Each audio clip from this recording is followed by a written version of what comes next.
Good afternoon. We have participants from different parts of the world at this webinar, so I'd like to begin by acknowledging all First Peoples here today and pay my respects to them and to their forebears. We honour your wisdom and your stewardship of traditional lands and seas and your customs which enrich us all. I'm Marlo Baragornath, the CEO of the Independent Broad-Based Anti-Corruption Commission in Victoria. It's my pleasure to welcome you here today on behalf of ANZOG, the National Regulators Community of Practice, and our partner for today's webinar, the Electoral Regulation Research Network. It's now my privilege to briefly introduce our two speakers. Although Jen O'Farrell from the Queensland Crime and Corruption Commission was advertised as a speaker today, she has just let us know she's unable to take part.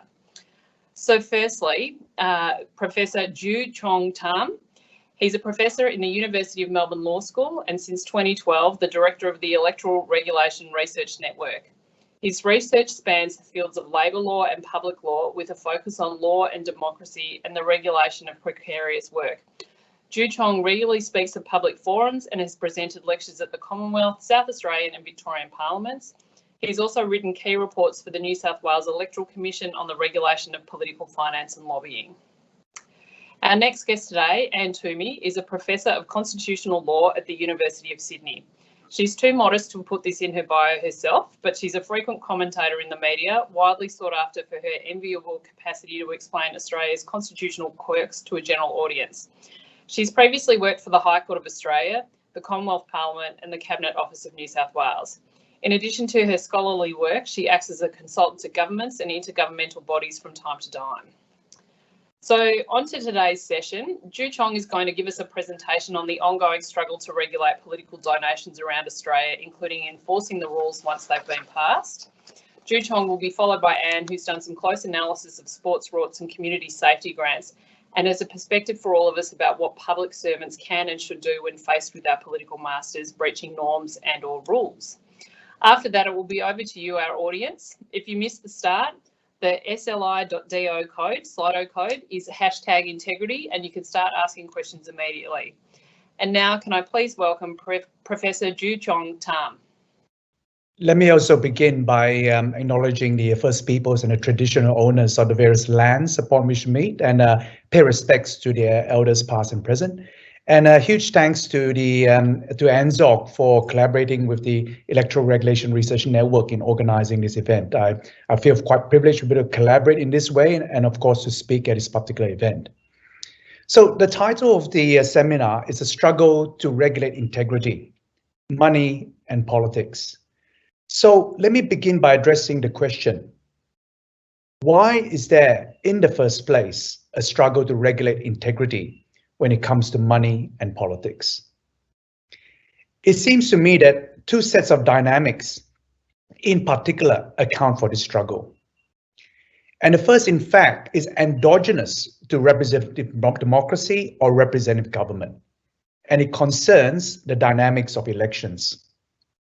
Elections, as we know, depend on campaigning by candidates, political parties, and various other political actors. And such campaigning clearly requires funds and money. And yet, the scale and manner of fundraising can undermine or threaten the integrity of elections. The second set of dynamics turn upon the intersection between the economic and political spheres. Moneyed interests are strongly motivated to influence the political process in order to protect and increase their wealth. And they can in fact do so with relative ease by funding candidates and political parties. Money is easily convertible into political power through the purchase of campaigning resources. And significantly, the wealth of moneyed interests dwarfs the funding needs of electoral participants. Big money in elections is small change for many commercial interests. Unchecked, these two sets of dynamics tend to produce a situation well captured by Albert Einstein, where, in his words, members of legislative bodies are selected by political parties, largely financed or otherwise influenced by private capitalists, who for all practical purposes separate the electorate from the legislature. And these dynamics explain why there's a sense that money in politics poses an existential threat to democracies across the world. The expert survey on perceptions of electoral integrity conducted by the Electoral Integrity Project identified the funding of election campaigns as amongst the most problematic stages of the electoral cycle. The OECD has spoken of policy capture through the use of money in politics. And it's not just policy capture that's a threat, but state capture. So for instance, the United Nations Deputy Secretary General, Amina Jane Mohammed, has said, in her words, in many places, the ability of private interests to influence elections is unfettered, and the capture of the state, that is state capture, by elites is warping the functions of state institutions. Now, when it comes to Australia, you are definitely not an outlier if you believe that policy and state capture are also existential threats to Australian democracy. It is a startling fact that many Australians believe, and increasingly so, that government functions as an oligarchy.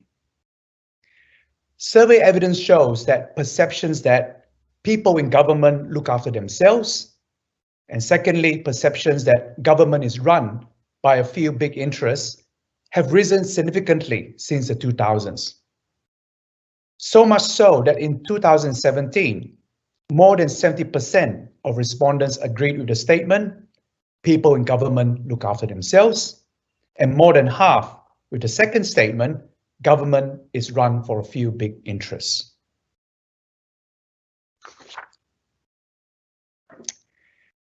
Now, this gives you in broad terms the answer to the question, why is there a struggle, and a constant one at that, to regulate integrity when it comes to money in politics? I'd like to address two further questions in the rest of my presentation. What are the key sites of this struggle in Australia? And thirdly, what are we struggling for?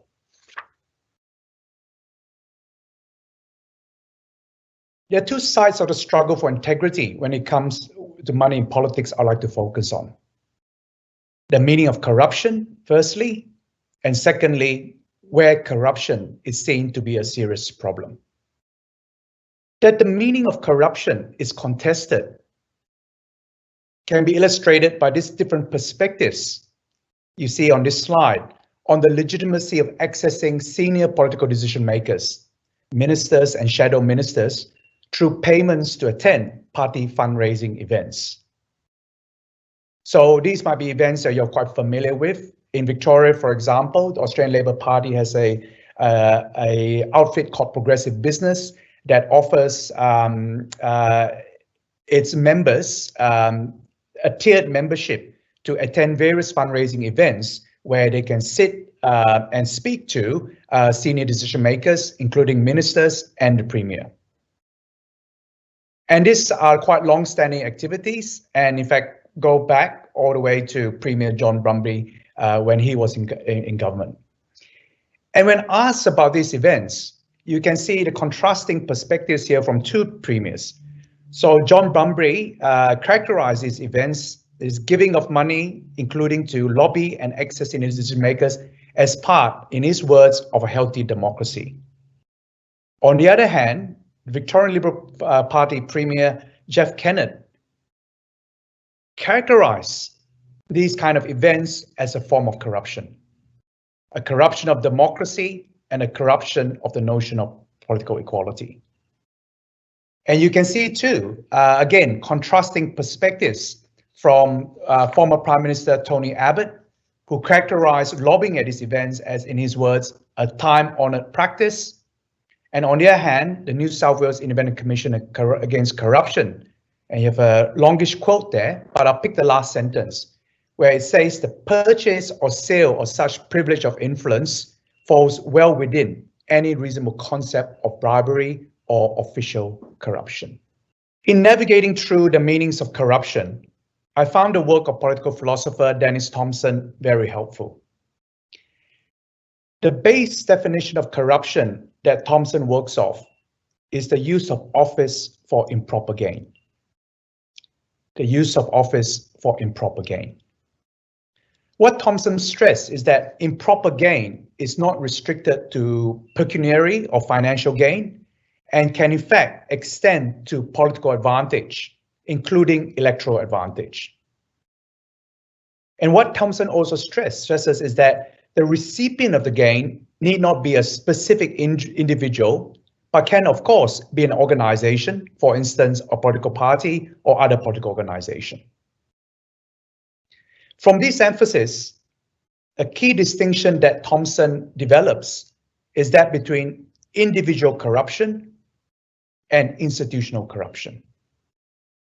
So individual corruption for Thompson occurs when there's personal gain, that is gained by a particular individual, that is due to the exchange of money for services, or money specifically for undeserved services.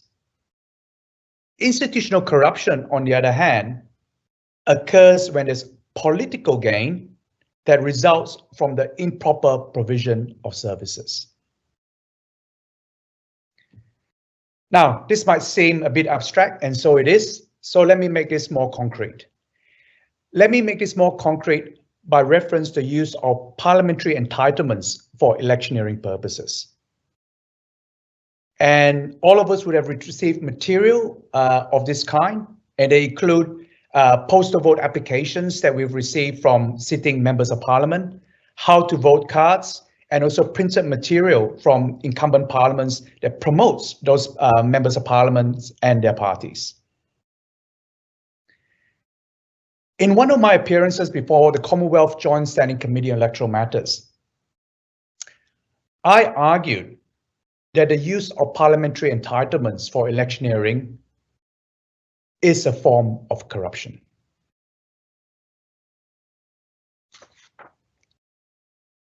The response from the members was swift and emphatic. In rebuking me for using the C word, I was told by the chair of the committee it was incredibly uncommon for the members of the committee to form, in his words, a unity ticket. But my submission, it seemed, had a dubious distinction of bringing about one of these rare moments. Now, in reflecting upon this episode, I think the distinction between individual and institutional corruption is quite helpful. We can fully appreciate the indignation of the members of the Commonwealth Joint Standing Committee on Electoral Matters if we understand corruption as exclusively taking the form of individual corruption. If so, how can the use of parliamentary entitlements for electioneering be a form of corruption? Where is the exchange for undeserved services? Where is the money being pocketed by the individual MPs? Now, from this perspective, my charge of corruption was reckless at best and scurrilous at worst. But if we appreciate corruption as also including institutional corruption, the use of office for political gain through the improper provision of services, the charge of corruption I made would not seem so outrageous. Clearly, the MPs and their parties secured a political gain through the use of parliamentary entitlements for electioneering. Such use, in my view, was improper because these entitlements, parliamentary entitlements, was for the purpose of parliamentarians discharging their functions as representatives of their entire constituencies, and not for the purpose of them enhancing their political and electoral profile as candidates for the specific political parties. And my charge of corruption might be seen as even less outrageous, considering the statements made by the High Court in the case of McCloy versus New South Wales. Now, this is a case, as many of you might know, that involved a constitutional challenge to New South Wales political finance laws by property developer Jeff McCloy, a self-described walking ATM. In his decision, the High Court made key statements as to the meaning of corruption. And you have the key paragraphs reproduced in the slide, the present slide. And the opening sentence, of course, is important, that there are different kinds of corruption. And what the court is keen to stress is that corruption goes beyond what it calls quid pro quo corruption. Yeah. And quid pro quo corruption, where you have money in exchange, for particular favors or assistance, really bears quite close similarity to the concept of individual corruption that Dennis Thompson proposes. Now, what the court stresses is that there are at least two other forms of corruptions that we have to be cognizant of. One is clientelistic corruption, and that really is a form of corruption due to the dependence or reliance of political candidates on private patronage over time. And secondly, the third form of corruption in these paragraphs is war chest corruption. And what you see in that second paragraph on the slide is that while quid pro quo and clientelistic corruption threaten the integrity of governmental decision making, war chest corruptions threatens integrity in a different sense. That is electoral integrity, or in the words of the court, is a threat to the electoral process.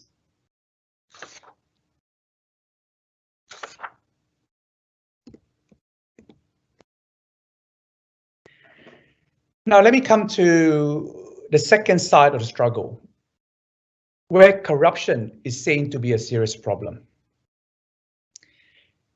When the New South Wales ICAC inquiries in Operations Credo and Spicer were sending shockwaves through New South Wales politics in 2014, claiming the resignations of a number of ministers, including Premier Barry O'Farrell, withdrawals of various MPs, there was sense here that the Victorian Labor Party government felt that Victoria was somehow immune or not vulnerable to the corrupt conduct exposed in these inquiries. Now, a typical response came from then Special Minister of State, Gavin Jennings, who was skeptical about the need for change in relation to Victorian political finance laws. According to Minister Jennings, Victoria had, in his words, a cleaner political culture than its neighbour to the north. According to Mr. Jennings, New South Wales politics and government was more, in his words, contaminated than Victoria. To his credit, Minister Jennings changed his mind on the need for political finance laws in Victoria and shepherded important changes to such laws in 2018. And this change of mind did not come too soon. Developments after the enactment of these laws have put paid to the notion that politicians south of the Murray River are cut from a superior moral cloth. Developments since then have demonstrated to Victorians that whilst we do not have Eddie Obeid, we have Adam Somyurek. Whilst we do not have Jeff McCloy, the walking ATM, at the heart of the New South Wales ICAC's Operation Spicer, we have John Woodman, the property developer, who's at the heart of investigations in the Victorian IBAC's inquiry in Operation Sandon. Let me speculate that a similar dynamic of we are cleaner than thou is playing out at the federal level. That there is a sense, perhaps amongst senior federal politicians, that federal politics is cleaner than state and territory politics, and therefore not in need of strong political finance laws.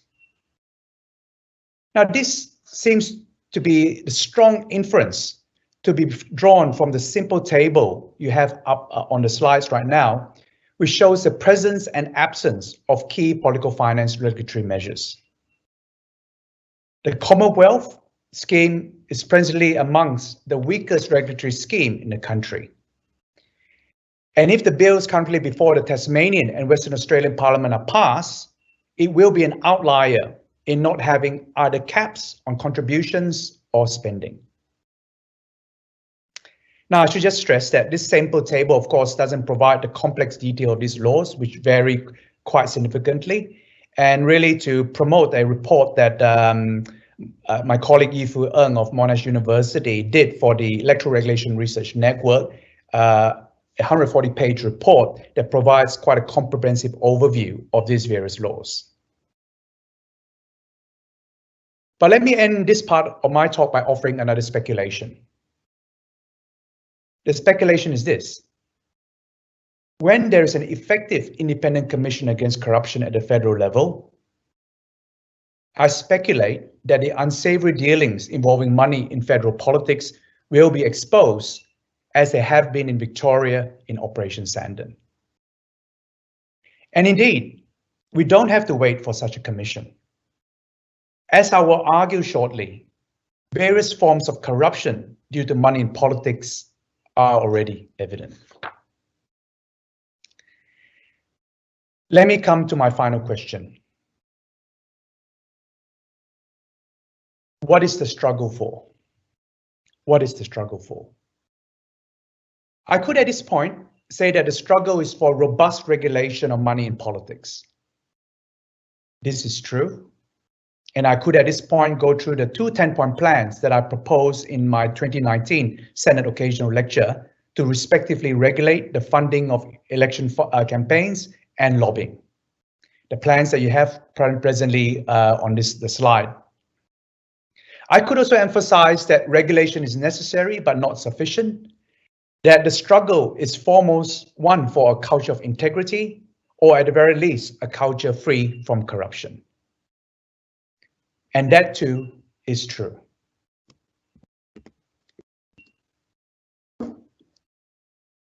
I will, however, not take these two approaches. What I want to focus on is a connection that might seem at first glance to be surprising. I'd like to make a connection between money in politics and the environment. And we can see this connection with the various inquiries of anti-corruption commissions dealing with money in politics and property development and property developers. For instance, the inquiry report of the Queensland Crime and Misconduct Commission on the 2004 Gold Coast City Council election, the New South Wales ICAC's Operation Spicer and Operation Credo, and of course, the current Victorian IBAC's inquiry in Operation Sandon. Let me make a deeper connection between money politics and the environment. And this time, between the existential threat that money politics poses to democracies with what United Nations Secretary General Antonio Guterres has characterized as a direct existential threat to humanity: climate change. I would like to make this connection by reference to the power of what Marian Wilkinson has dubbed the Carbon Club. Her book of the same name provides a meticulous and compelling account of how a network of climate science skeptics, politicians and business leaders have brought about decades of climate inaction in Australia. In a similar vein, Professor Ross Garnaut has observed emission-intensive industries have invested heavily to influence climate change policy since the early days of discussion of these issues. Investment for influence. And so it has been. The resources industry is by far the largest sector making political contributions to political parties. And we can see here signs of what the High Court has characterized as clientelistic corruption. The success of the $22 million advertising campaign by mining companies, which really peanuts for the mining companies, against the Rudd government's resource super profits tax is part of political folklore. So much so, there's now become routine for industry groups to threaten a mining textile campaign every time they don't get their way with government. And here we see signs of what the High Court has characterized as war chest corruption. And when you review the list of employees and lobbyists of the mining industry, which includes fossil fuel interests, they've included senior leaders from the various major parties. Former ALP ministers Nick Bolkus, Greg Combey, Craig Emerson, Martin Ferguson, former National Party leaders John Anderson and Mark Vaile, and former Liberal Party ministers Helen Coonan and Ian Macfarlane. With such power comes profound impact. So much so that the term policy capture, as used by the OECD, is not inapt. Under the Howard government, climate change policy was determined by fossil fuel lobbyists, many of whom were former senior public servants who likened themselves to organized crime through a self-styled label: greenhouse mafia. Let me stress, this was a self-styled label. Published ministerial diaries indicate that mining companies enjoy disproportionate access to ministers in Queensland and New South Wales. And after making contributions to the Queensland Liberal National Party and Liberal Party Australia, and engaging commercial lobbyists, including former Queensland ALP Treasurer Damien Power, former National Party Queensland Premier Rob Bobridge, mining company Adani secured significant policy concessions for its proposed Carmichael mine. And perhaps the most singular fact, fossil fuel companies have played an instrumental role in ousting 2 out of the 5 prime ministers we have had since 2007, Kevin Rudd and Malcolm Turnbull. The widespread perception I referred to at the beginning of my talk that Australia is run as an oligarchy is perhaps making a bit more sense. So let me come back to the question. What is the struggle for when it comes to integrity and money in politics? It is centrally for a climate-safe future. The health of our living world very much depends on the health of our democracy. Thank you for listening.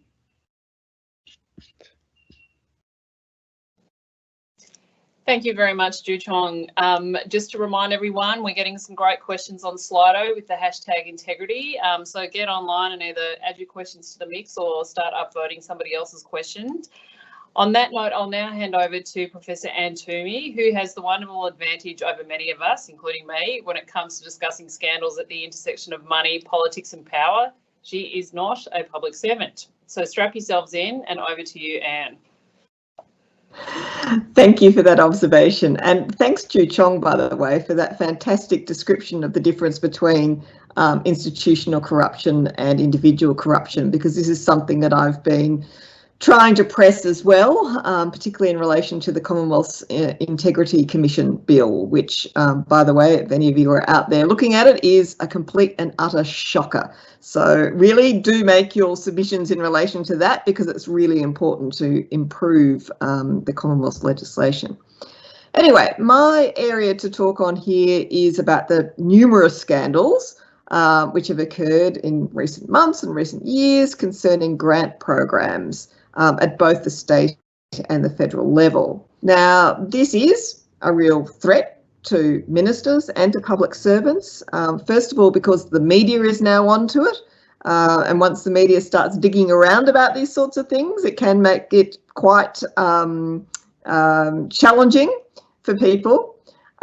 Secondly, it's not just the media, but it's also public servants as well, who are, try that again, not just the media, it's also the Auditor General, who has been looking at these things and recently agreed to look at one of the new scandals about a community safety scheme. Now, first point I want to make is that ministers, when they're engaged in making these kinds of decisions, as public servants and regulators, we need to take into account that they often don't have a great deal of experience or knowledge about any kind of limitations on their powers. when they have started as aspiring politicians, their real experience and their background is in things like branch stacking and political manipulation and political argument. They don't have formal instruction in relation to the powers that ministers and the like have under the law. And that is actually a real problem, because they commonly have no idea about the legal limits of their power, and they need to be educated and warned. So in terms of what is the role here of public servants in relation to these kind of scandals, I think one of the first roles is actually in terms of education. Before a scandal happens, it would be preferable if the minister at least had some idea of the type of restrictions on their powers. So that's, I think, the first thing to think about. Now, for present purposes, I'm going to base my comments today on the Commonwealth level of government, simply because I've looked more at their particular scandals. But most of the issues that I'm going to talk about are also translatable at the state level, although the constitutional ones are a little bit less. Now, as I said, there are various levels of constraints on ministers in terms of how they deal with grants programs. So I'll just list the different levels of them here. So you've got the Constitution, you've got the legal authority and statute, you've got financial legislation, you've got rules concerning the administration of grants, you've got administrative law, and you've got ministerial and sometimes parliamentary codes of conduct. So there's just a huge number of levels on which things can go wrong. If you look, for example, at the sports rorts affair, you will see it going wrong on every single level. So, you know, you have to be quite talented to muck it up at that many levels, but indeed, some people are. Okay, so let me just start with the Constitution, and I think this is a really important issue at the Commonwealth level. So the thing that people need to understand is that for the Commonwealth to spend money in relation to grants, it has to authorise the spending of that money by legislation. And in order to make legislation, it has to have a head of power to do so. And those heads of power are listed in the Constitution, primarily in section 51 of the Constitution. And unsurprisingly, you might find that there is no head of power in relation to resurfacing a football oval. I mean, the reality is when they set out, you know, to create a federal system, they gave to the Commonwealth the sorts of things that need to be done nationally. So immigration, external affairs, defence, those sorts of things. Or things that had an intergovernmental aspect. So intergovernmental trade and commerce, industrial relations, which involved intergovernmental disputes, okay? Or things that just needed to be done uniformly, like your currency, for example. They did not ever provide heads of power for the Commonwealth to make laws or even spend money in relation to local matters like your local park, your local surf club, your local football club, building stronger communities or whatever you want to call them. Okay, so the problem is those heads of power aren't there. Now, since the Pape and the Williams cases where the High Court said, yes, you actually do need to have legislation authorising these things, the Commonwealth has, through legislation and through regulations under it, set out all these programs in a list, and sometimes it has attached to that list the sorts of powers it's relying on. Now, here's the problem. When they did that, you could argue, so say, for example, in relation to sports infrastructure, you can argue that, for example, the external affairs power applies to the extent that you have treaties that say, you know, women and disabled people need to have the same access to sporting facilities as others, right? So some of those grants that are given are perfectly legitimate under the Constitution. But here's the problem. The people who are making the decisions about allocating those grants, be they the minister on the one hand, or be they public servants advising the minister about what sort of bodies are eligible to get these grants, they're not looking at the constitutional heads of power they're relied on in relation to those programs. What they're looking at is the title of the program, how the minister described the program, even the guidelines for the program. But the people who are writing the guidelines for the program aren't concentrating on the Constitution either. And what's the consequence of all that? It is that there is a lot of Commonwealth expenditure which is completely and utterly unlawful. And we are talking billions of dollars here. Okay, so this is a major problem. Now, I have been complaining about this. Neither side of politics at the Commonwealth level really wants to know, because the other side know when they're in government, they're going to want to do the same thing. So it has no political purchase at the moment, but at some stage, the penny is finally going to drop that this is a very serious problem, because we have billions of dollars being spent unlawfully in this country. And that undermines the rule of law, which recently became the Prime Minister's best friend. If you're going to be out there talking about the rule of law and how it applies and how everybody needs to comply with the rule of law, then you've got to do so yourself. And the reality is the Commonwealth is not doing that. So Constitution, big problem here. Okay, so what should happen? So those of you who are out there who are responsible for accountability, etc., you need to ensure that those people who are advising on making government grants are fully aware of the extent of the constitutional powers that are being relied upon. Okay, is this huge gap between what people think they're doing and ought to be doing under these programs and what the Constitution says, and there needs to be a meeting of that gap. So whoever writes the guidelines also needs to be educated in relation to that. And I have to say, most guidelines I've read for these sorts of programs are in breach of the law and therefore are themselves unlawful. So you might remember throughout the whole of sports rorts, every time the Prime Minister or some other minister came on the television, they said, oh, it was all perfectly legitimate because it all fell within the guidelines.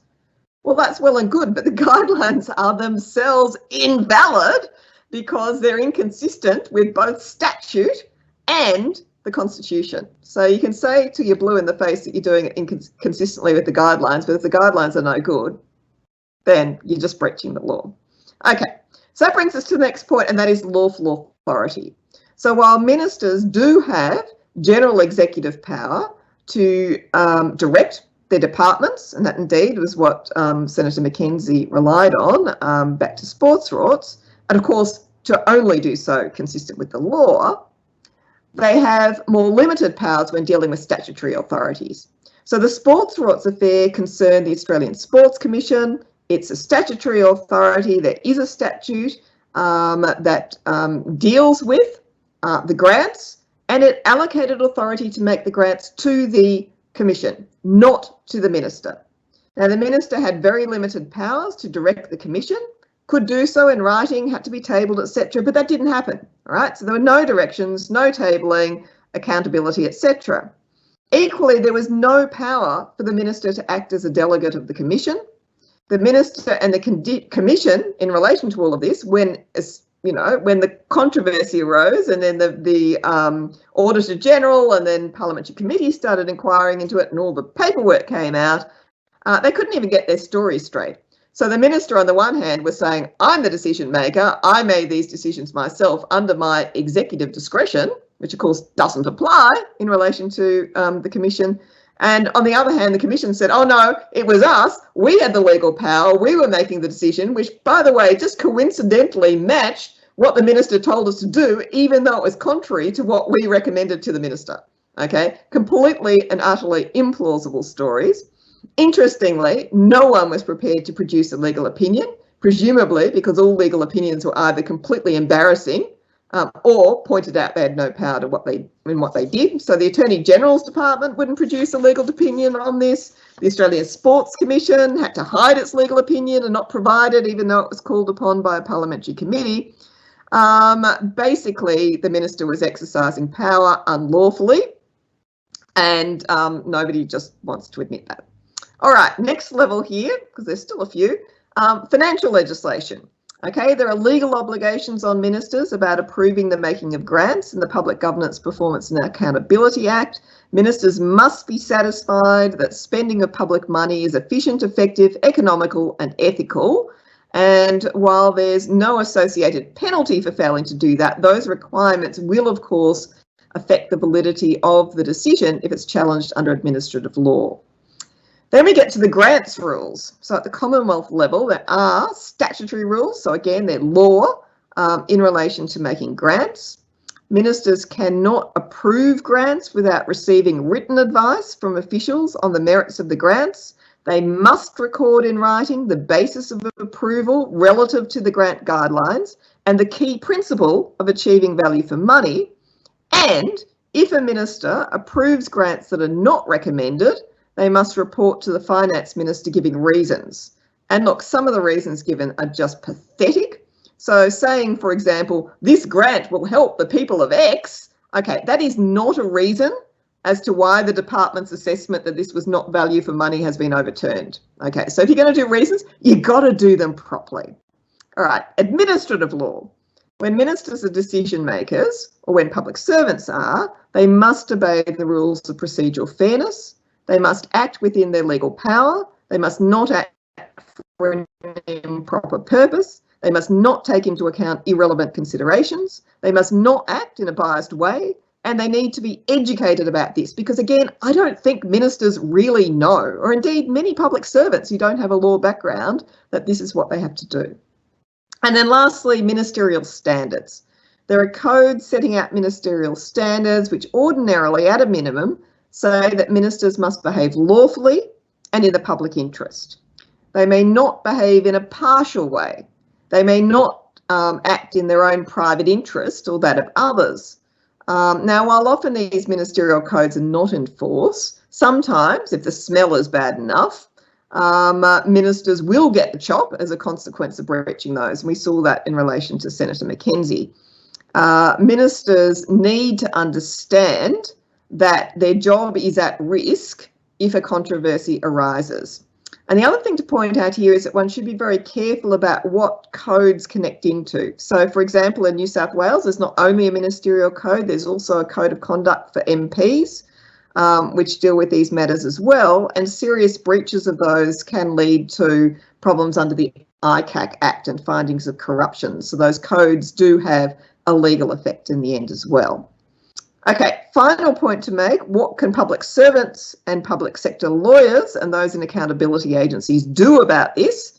Well, first thing is education. So make sure that the minister and the minister's office, because again, these are people not trained in this either, okay, so make sure that they are aware of the constraints on their powers and couch it in terms of a risk mitigation strategy. So put in place mechanisms to ensure that new staff are also informed about the constraints on their power, because there's usually a fair turnover in minister's office, and the legal requirements for fair decision making, and do this before any crisis arises. You need to advise about legal risks in specific cases. So in the Sports Rorts affair, once the controversy arose and parliamentary committees started looking through the documents, everybody blamed everybody else. So the minister said, hey, look, if there was a legal problem, I expected the public servants to sort that out, not my problem, you know, that's their responsibility. The Department of Health said that it was up to the Sports Commission to seek legal advice about its powers, so not us, it's you. The Sports Commission said it was not for it to query the minister's powers, so again, not our problem, it's yours. The Department of Finance, which administered the grant rules, said that it was not responsible for legal advice on their application. Someone else had to get that. And then everyone ducked for cover. So where does blame then get placed? Well, frequently on the more junior public servants who were the ones who said, oh, I don't know that the minister actually has the power to do this. And once that turns up in an email, then people say, well, why didn't you get legal advice in relation to that? So it's the poor sod down the end of the line who gets blamed in all of this. So for you to make sure you're not the poor sod down the end of the line who gets blamed, as a matter of self-protection, you need something in writing on the record, which will show up when parliamentary committees and the Auditor General searches for documents, which shows that the legal issues were properly addressed. And if this is done, and if the minister ignores them or the minister's office ignores them, that's where the blame's going to end up and not on you. Now, how do you do all this? Given that you may not be the most popular person in the world if you raise these matters with the minister, here's my suggestion. You warn by asking questions. So you ask the minister's advisors or the minister, how would this look if the Auditor General investigated? What would an estimates committee do with this? What would Four Corners do with it? You know, what would the headline be on the front of the Daily Telegraph? Okay, couch it in terms of protecting the minister's back. Okay, so you're not criticising the minister, you're trying to protect them. So say, look, perhaps it would be safer if we could show that we went through this objective process and there was a paper trail to do it. Or, I know this paperwork is tedious, but we really need reasons that will stand up to scrutiny if this program is investigated. Or, at worst, we don't want to lose you, Minister, over some kind of fight about a conflict of interest, so let's dot those I's and cross those T's and ensure that everything will pass muster. Okay? In the end, I'll just conclude by saying it's often your reputation on the line too. So if push comes to shove, you can say this, and you can say, I'm required as a public servant by law to do X. Or you can say, the Public Service Code of Conduct requires me to do Y. And you can put that in writing, because it's very hard to sack you if you've got something in writing on the record saying, well, you know, I said I can't do this, this is unlawful, and I was formally instructed that I had to do it anyway. And then in extremis, the last thing you do, and I have to say I have done this as a public servant, and it was quite satisfying actually, you say in the face of the bully boy who's trying to pressure you, you say, you aren't ordering me to break the law, are you? And I tell you what, they back off at a rate of knots when you do that. So yes, that's a real life example. I did have a bully boy from the minister's office telling me I wasn't allowed to release certain FOI documents that were embarrassing to the government. And I just said, you are not ordering me to breach the law. And then he just sort of went, nah, and disappeared. Okay, so look, bottom line is you need to make sure that it's clear that this is the law and that you will obey the law.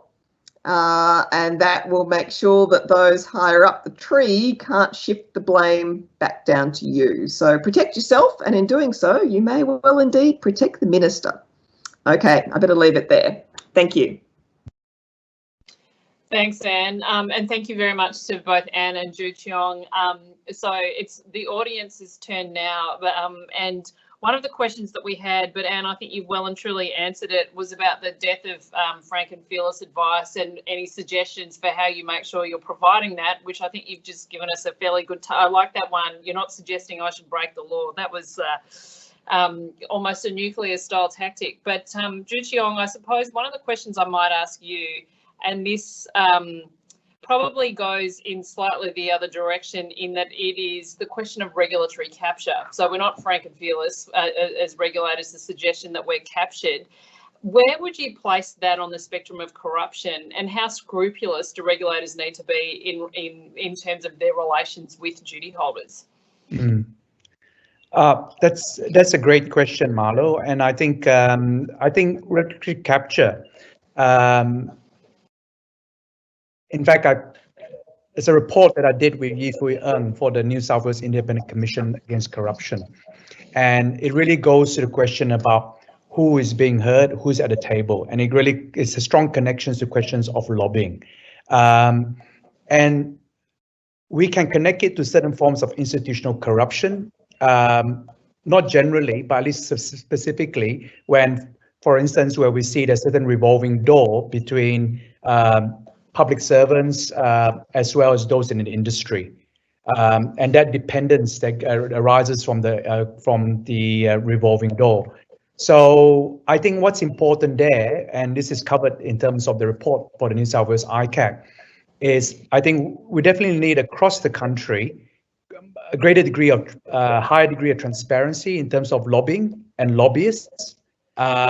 We need stronger restrictions in terms of post-separation employment to deal with the revolving door, or sometimes it's really the, let's call it the golden escalator problem, really. It's not so much a revolving door. And I think the tough nut here is about fair consultation processes. So when you have privileged access, it's not a victimless crime. Yeah, you're giving privileged access to a particular groups of people, at the same time excluding those who are not at the table. And I think there's much more to be done, I think, across the country in various departments to provide for that, those fair consultation processes. Yeah. Thank you, Joo-Cheong. And over to you now. One of the questions that's been asked and indeed got the most amount of votes was how do we overcome the issue that laws are made in Parliament and politicians have a clear incentive, i.e. their own self-interest in holding on to their own seat, when they're passing legislation that might be serving that self-interest? How could we overcome that?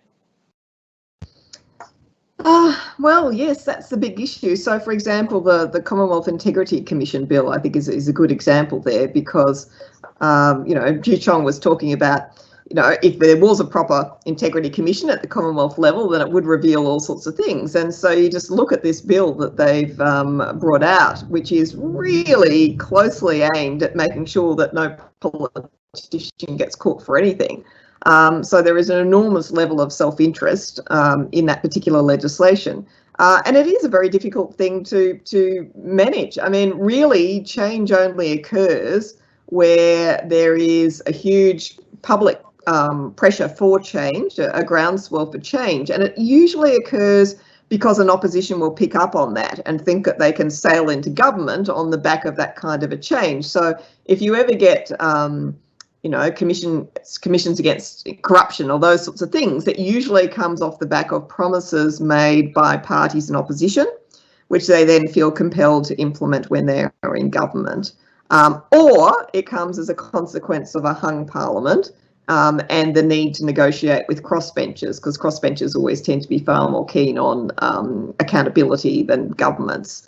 But, look, in the end, if we, the people, are concerned about this, if there is sufficient anger in the public about these sorts of things, then politicians do pick up on that, and that is the way to achieve change. But I completely agree with your questioner. Self-interest will normally rule unless the self-interest is the interest of managing to be elected because we have policies that will allow for greater integrity.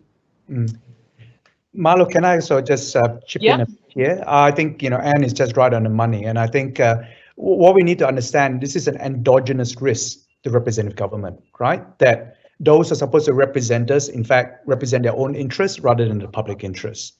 And then how do we deal with that risk? And I think Anne is right on the money that, and I'll give you a paradoxical phrase. We should be thinking about cultivating virtuous self-interest.